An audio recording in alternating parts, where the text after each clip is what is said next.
One student, this is Anuja ma'am here. Today I'm going to teach you the theories of learning. In theories of learning, Thorndike's connectionism. तो आप लोग ये जाने कि what is थॉर्नडाइक्स connectionism. तो सबसे पहले मतलब कि सीखना व्यवहार में वैसे अपेक्षाकृत जो अस्थायी परिवर्तन को कहा जाता है, जो कि अभ्यास यानी प्रैक्टिस या अनुभूति के फलस्वरूप होता है, जिसका उद्देश्य व्यक्ति के समायोजन करने में, एडजस्टमेंट में मदद करता है. और बहुत सारे साइकोलॉजिस्ट ने तो सीखने के स्वरूप की व्याख्या करने के लिए कई सिद्धांतों का प्रतिपादन किया, जिसमें मोटे तौर पर निम्नलिखित दो प्रमुख भागों को पाता भी जा गया है, जिसमें कि उद्दीपक अनुक्रिया सिद्धांत पहला है, स्टिमुलस रिस्पॉन्स थ्योरी और एसआर थ्योरी इसको कहते हैं. सेकेंड हो गया उद्दीपक सिद्धांत यानी स्टिमुलस थ्योरीज या एसएस थ्योरी, स्टिमुलस थ्योरी को शॉर्ट में. तो ये सारी चीजें हैं. इसमें उद्दीपक अनुक्रिया सिद्धांत यानी स्टिमुलस रिस्पॉन्स थ्योरी के अनुसार सीखने की प्रक्रिया में प्राणी उद्दीपक तथा अनुक्रिया रिस्पॉन्स जो होता उसके बीच के संबंध कनेक्शन स्थापित होता. और कुछ ऐसे सिद्धांतवादियों का यह भी मत है कि उद्दीपक तथा अनुक्रिया के बीच में जो संबंध स्थापित होता है उसका आधार रीइंफोर्स होता है, और जब यही अनुक्रिया करने के बाद प्राणी में रीइंफोर्स दिया जाता है तो इसका भी प्रभाव यानी इफेक्ट यह होता है कि भविष्य में प्राणी उन उद्दीपकों के सामने आने पर वही अनुक्रिया करता है. और यही कारण है कि इस सिद्धांतों को उद्दीपक अनुक्रिया प्रभाव सिद्धांत भी कहा जाता है, यानी स्टिमुलस रिस्पॉन्स इफेक्ट थ्योरीज या फिर रीइंफोर्समेंट थ्योरी भी कहा जाता है. इस श्रेणी में थॉर्नडाइक जैसे थॉर्नडाइक हो गए, पैवलोव, हल्स, स्किनर इत्यादि के सिद्धांतों को भी रखा गया है. स्टिमुलस यानी उद्दीपक अनुक्रिया सिद्धांतवादियों में कुछ लोग ऐसे भी हैं जो यह मानने को तैयार नहीं है कि उद्दीपक अनुक्रिया के संबंध के आधार पर रीइंफोर्समेंट होता है. इन लोगों का मत यह है कि यानी विचार यह है कि अनुक्रिया के बीच जो कंटिग्यूटी के आधार पर भी संबंध स्थापित होता, और इन्हीं विचारधाराओं के प्रमुख समर्थक जो हमारे गथरी हैं. उद्दीपक सिद्धांत यानी स्टिमुलस थ्योरी का प्रतिपादन उद्दीपक अनुक्रिया सिद्धांत के विरोध में हुआ. इस सिद्धांत के अनुसार किसी भी सीखने की परिस्थिति में कई समस्याओं या उद्दीपक स्टिमुलस होते हैं, और व्यक्ति को उन स्टिमुलस का अर्थ तथा उनके आपसी संबंधों को समझाना होता है. जैसे कि व्यक्ति उन विभिन्न उद्दीपकों का अर्थ, उनके पूरे उद्दीपक परिस्थिति का संज्ञानात्मक नक्शा यानी कॉग्निटिव मैप उसके मन में विकसित हो जाता है, जिसे सीखने की संज्ञा दी जाती है. और इसे विस्तृत अर्थ में संज्ञानात्मक सिद्धांत यानी कॉग्निटिव थ्योरी भी कहा जाता है.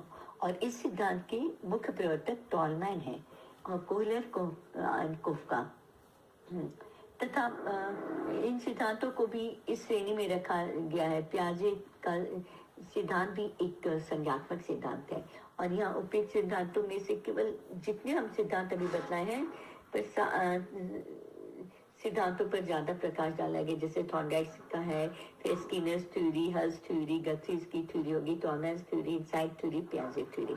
तो ये इन सभी सिद्धांत ऐसे है. थॉर्नडाइक का संबंधवाद सिद्धांत. अब हमें जानना क्या है थॉर्नडाइक का संबंधवाद. तो थॉर्नडाइक थ्योरीज ऑफ कनेक्शनिज्म के बारे में हम बातें अगर करें तो ज्यादा बेहतर है. तो थॉर्नडाइक को प्रयोगात्मक पशु मनोविज्ञान यानी एक्सपेरिमेंटल साइकोलॉजी के क्षेत्र में एक प्रमुख मनोवैज्ञानिक माना गया है. उन्होंने सीखने के इस सिद्धांत का प्रतिपादन 1898 में अपनी पीएचडी शोध प्रबंध यानी उनका जो पीएचडी का थीसिस है उसका नाम एनिमल इंटेलिजेंस था, में किया था.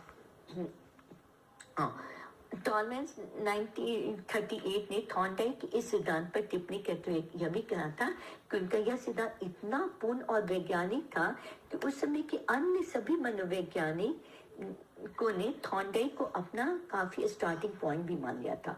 और थॉर्नडाइक ने ने जो सीखने की व्याख्या, थॉर्नडाइक का जो सीखने का व्याख्या करते हुए कहा था कि जब कोई उद्दीपक स्टिमुलस व्यक्ति के सामने दिया जाता है यानी तो उसके प्रति वह अनुक्रिया रिस्पॉन्स करता, अनुक्रिया सही होने से उसका संबंध यानी कनेक्शन उसी विशेष उद्दीपक के साथ हो जाता है और इस संबंध को सीखना यानी लर्निंग कहा जाता है। तथा इस तरह की विचारधाराओं को कनेक्शनिज्म की भी संज्ञा दी गई है। और थॉर्नडाइक के संबंधवाद के सिद्धांत को मनोवैज्ञानिकों ने दो भागों में तो बांट कर अध्ययन किया है। जैसे 1930 के पहले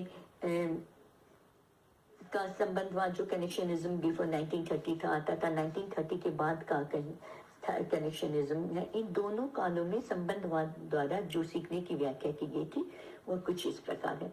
जैसे कि 1930 के पहले का कनेक्शनिज्म 1898 तथा 1930 के बीच थॉर्नडाइक ने जो सीखने की व्याख्या प्रस्तुत की है वह एक मूल व्याख्या फंडामेंटल एक्सप्लेनेशन है और उनकी इस व्याख्या में इस कोई भी किसी तरह की हेरफेर नहीं हुई है।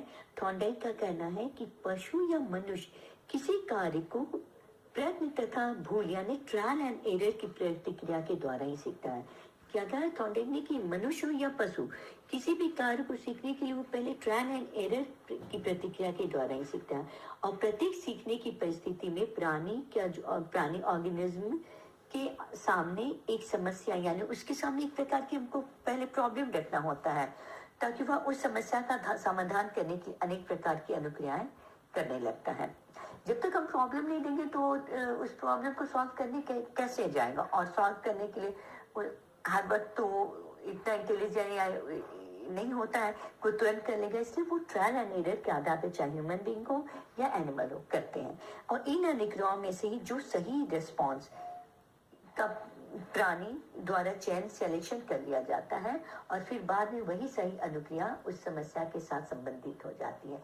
जैसे अब हम ट्रायल एंड एरर करते करते हम उस अचानक से मेरा क्लिक कर गया, अरे ये चीज ऐसे ही होगा, तो वो फिर अब वो ट्रायल एंड एरर वो परफेक्शन के साथ हम लर्न करके करें हाँ ये मेरा ट्रायल एंड एरर मेरा सही हो गया और अब इस दोबारा उस चीज को करने के लिए हमें ट्रायल एंड एरर की जरूरत नहीं है और इसे ही हम सीखना कहते हैं यानी लर्निंग करते हैं। इस तरह की सीखने की प्रक्रिया में दो उप प्रतिक्रियाएं सम्मिलित होती हैं जैसे सिलेक्शन एंड कनेक्शन। सिलेक्शन की प्रक्रिया द्वारा प्राणी अनेक जो किए गए अनुक्रियाओं में से सही अनुक्रिया करेक्ट रिस्पॉन्स को चुन लेता है और थॉर्नडाइक ने अपने इस सिद्धांत में सही अनुक्रिया को परिभाषित करते हुए कहा है कि सही अनुक्रिया वह अनुक्रिया होती है जिसके करने के बाद रीइंफोर्समेंट प्राणी को मिलता है। जैसे ट्रायल एंड एरर के आधार पे किसी खास चीज को हम लर्न कर जाता है फिर अब वही हमारे लिए रीइंफोर्समेंट का कारण बन जाता है या पुनर्बल जिसको कहते हैं। और थॉर्नडाइक के सीखने के सिद्धांतों को उद्दीपक अनुक्रिया पुनर्बलक सिद्धांत भी कहते हैं यानी ऐसा रीइंफोर्समेंट थ्योरी में भी रखा गया है और जब प्राणी सही अनुक्रिया कर लेता है तो उसके बाद के प्रयासों में इसका संबंध उस विशेष स्टिमुलस या प्रॉब्लम के साथ वह स्थापित करता है कि इस तरह का संबंध स्थापित होते ही सीखने की प्रक्रिया पूरी हो जाती है जिसके परिणाम स्वरूप जब जब व्यक्ति के सामने उस स्टिमुलस को रखा जाता है तो व्यक्ति तुरंत ही अनुक्रिया को करने लगता है। पहले तो ट्रायल एंड एरर के आधार पे लेकिन जब ट्रायल एंड एरर करते कि तो रिस्पॉन्स उसका क्लिक कर जाता है प्रतिक्रिया तो फिर उसको प्रैक्टिस की जरूरत नहीं पड़ती, फिर वह अपने तुरंत अनुक्रिया उस चीज को फिर अपना जो स्टिमुलस रहता है तुरंत सीख जाता है। थॉर्नडाइक के उपयोग मतलब जो भी तथ्य की जो पुष्टि अनेक प्रयोग के आधार पर किया गया है उनके प्रयोग खास करके बिल्ली कुत्ता तथा बंदर पर अधिकतर किए गए। इन सभी में से जो भी प्रयोग है उनमें बिल्ली का काफी पर किया गया प्रयोग काफी मशहूर रहा है और इस प्रयोग में एक जैसे कि इस प्रयोग में क्या किया था उन्होंने किस तरह से एक भूखी बिल्ली को एक मतलब ये उसके ऊपर उन्होंने अपना एक्सपेरिमेंट किया था। तो इसके बारे में हम नेक्स्ट क्लास में भी आपको और भी बता सकते हैं। आज के लिए इतना ही काफ़ी है और लेकिन थोड़ा और आपको समझा सकते हैं, समय है अभी। तो इसमें किस तरह से उन्होंने एक भूखी बिल्ली के ऊपर अध्ययन किया था। इसके बारे में थोड़ा सा आज डिस्कस करते फिर नेक्स्ट क्लास में और कंप्लीट करूंगी। जैसे बुक की बिल्ली पे एक बॉक्स आप लोग बुक खरीद लीजिए, और अरुण कुमार सिंह की किताब है, अरुण सिन्हा एंड मिश्रा की किताब भी है, उसमें दिया होगा। तो उसमें आप लोग उस फिगर को देखेंगे तो फिगर को देख के पता चल जाएगा। जैसे भूखी बिल्ली को एक पहली बॉक्स में बंद कर रखा था, और इस बॉक्स के अंदर एक सिटकिनी यानी एक नॉब लगा था, जिसको दबा कर गिरा देने से दरवाजा खुल जाता था, और दरवाजा के बाहर बिल्ली का प्रिय भोजन फिश रख दिया गया था।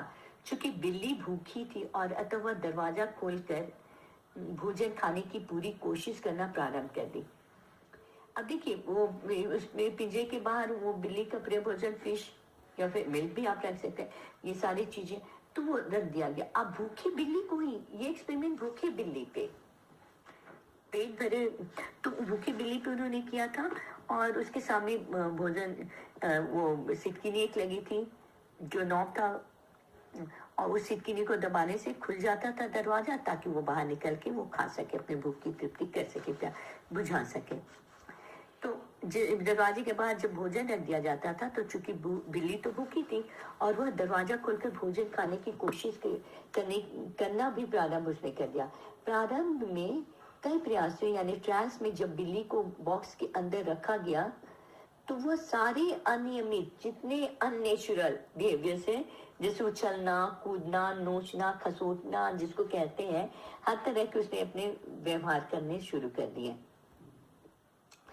तो इसी उछल कूद के क्रम में, अब सुनिए, इसी उछल कूद के क्रम में अचानक उसका पंजा उसके पिंजरे की सिटकिनी पर पड़ जाता है। अचानक उसका पंजा उस पिंजरे की सिटकिनी पर पड़ जाता है, जिसके दबने से दरवाजा खुल जाता है, जिसके दबते ही वह दरवाजा खुल जाता है बॉक्स के, और बिल्ली बाहर आकर निकल जाती है और फिर वह अपने प्रिय भोजन फिश को खा लेती है।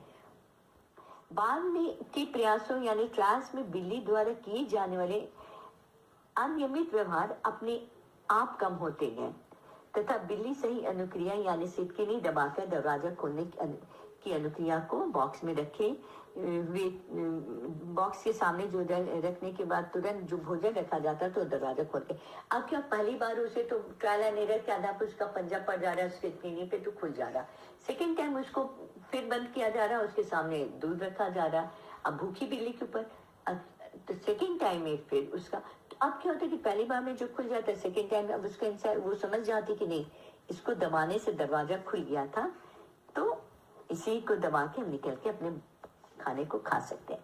तो थॉर्नडाइक ने इस तरह की अनेक प्रयोग किए हैं जिनके आधार पर उन्होंने यह भी बताया है कि सीखने की क्रिया एक क्रमिक प्रक्रिया यानी ग्रेजुअल प्रोसेस है, और थॉर्नडाइक का यह भी कहना है कि बिल्ली में सही अनुक्रिया धीरे धीरे कई प्रयासों यानी ट्रायल्स में करने के बाद स्थापित हो जाती है तथा अनियमित अनुक्रियाओं भी धीरे धीरे कई प्रयासों में जो अननेचुरल प्रतिक्रियाएं थी वो सब घटती जाती है।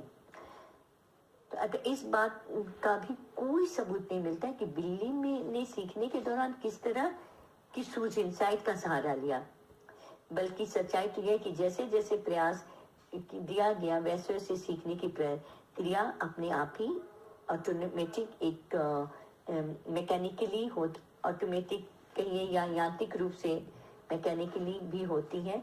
इसमें बिल्ली कहीं भी किसी तरह की कोई सूझ या इंसाइट का नहीं दिखलाती है। थॉर्नडाइक ने स्वयं ही कहा है कि विभिन्न प्रयोगों में उन्होंने पशुओं को कोई ऐसा व्यवहार करते हुए नहीं पाया जिसमें कि वो तर्कपूर्ण रीजनिंग हो, वो थिंकिंग के साथ तर्कपूर्ण एक लॉजिकल रीजनिंग के साथ कारण हुआ हो, बल्कि fail to find any act that even seem due to reasoning. Thorndike ने सीखने के सिद्धांत में 3 महत्वपूर्ण नियमों का वर्णन भी किया जो कि निम्नलिखित है। तो इन नियमों के बाद कनेक्शनिज्म का आज हम इतना ही रखते हैं। नेक्स्ट क्लास में फिर मैं आपसे डिस्कस करूंगी जो ये 3 नियम क्या है, इनके थॉर्नडाइक के सीखने के सिद्धांत के 3 महत्वपूर्ण नियम क्या है, उसके बारे में डिस्कस करते हैं. Okay then, all the very best to all of you. Take care. Good night. आज चलिए, all the very best. Take care. Thank you.